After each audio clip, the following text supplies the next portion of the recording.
Al-Zari'ah. Secara etimologi, Al-Zari'ah itu adalah perantara atau wasilah yang digunakan untuk mencapai segala sesuatu. Sedangkan menurut terminologi, Al-Zari'ah menurut para ulama usul fiqh adalah menutup atau mencegah segala sesuatu yang menjadi perantara kepada sesuatu yang dilarang, yang mengandung kerusakan dan bahaya.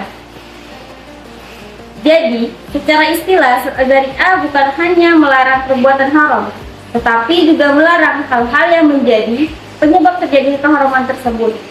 Contohnya, melihat aurat lawan jenis, tindakan yang mendekati zina, tujuannya untuk menjaga manusia agar tidak jatuh kepada dosa dan kerusakan. Dasar hukum Quran Surah An-Nur ayat 31. Bismillahirrahmanirrahim. Wala yadribna bi arjulihinna liya'lama ma yuqinna min zinatihin. Yang artinya, dan janganlah mereka menghentakkan kakinya agar diketahui perhiasan yang mereka sembunyikan. Ayat ini menekankan pentingnya menjaga adab berjalan dan berpakaian agar tidak menunjukkan perhiasan yang dapat menimbulkan syahwat atau perhatian negatif dari laki-laki yang bukan mahram. Dalam Quran Surah Al-An'am ayat 108. Bismillahirrahmanirrahim. Wa yatasabul ladzina yad'una min dunillahi fayasabullaha adwan bighairi ilmi. Artinya, dan janganlah kamu memaki sembahan yang mereka sembah selain Allah, karena mereka nanti akan memaki Allah dengan melampaui batas tanpa dasar pengetahuan. Maksud dari ayat tersebut yaitu mencaci berhala sebenarnya bukan dosa, tapi karena dapat menyebabkan orang kafir mencaci Allah, maka hal itu dilarang. Ini menjadi contoh jelas Al-Zari'ah. Sesuatu yang asalnya boleh bisa dilarang jika menjadi jalan menuju kerusakan. Macam-macam Al-Zari'ah. Yang pertama, perantara yang pasti, yaitu menyebabkan kerusakan. Contohnya, menggali lubang di jalan sehingga orang itu jatuh. Hukumnya haram karena perbuatan itu hampir pasti melanggarkan orang lain, maka Islam melarangnya.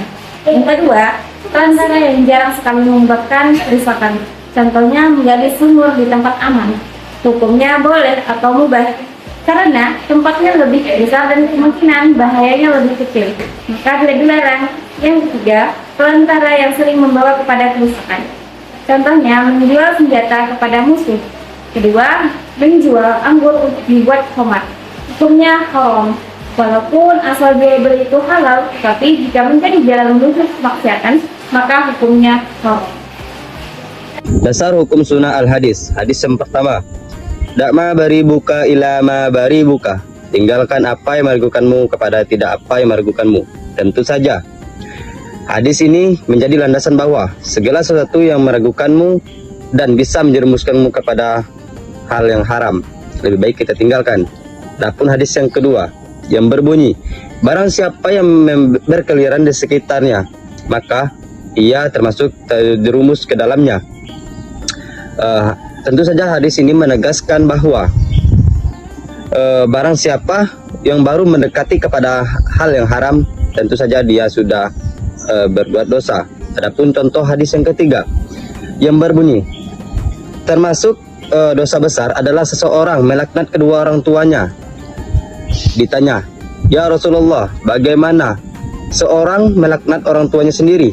Beliau bersabda, ia mencaci ayah orang lain, lalu orang itu membalas cacian ayahnya. Tentu saja sebaliknya, ketika ia mencaci ibunya sendiri, ketika dia mencaci ibunya orang lain, maka ibunya akan dibalas caciannya kepada orang lain.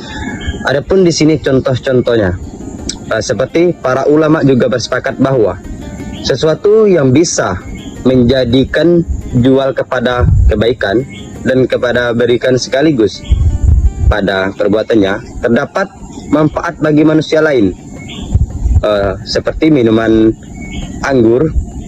Kalau kita bisa mengelolanya seperti perbuatan yang halal, maka itu diperbolehkan.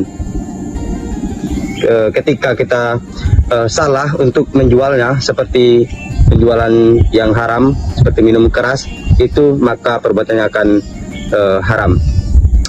Baik, di sini adapun contoh yang kedua seperti wala taqrabuz zina. Di sini adalah contoh yang serupa adalah tinggal bertetangga di rumah-rumah yang dikhawatirkan terjadinya perzinaan.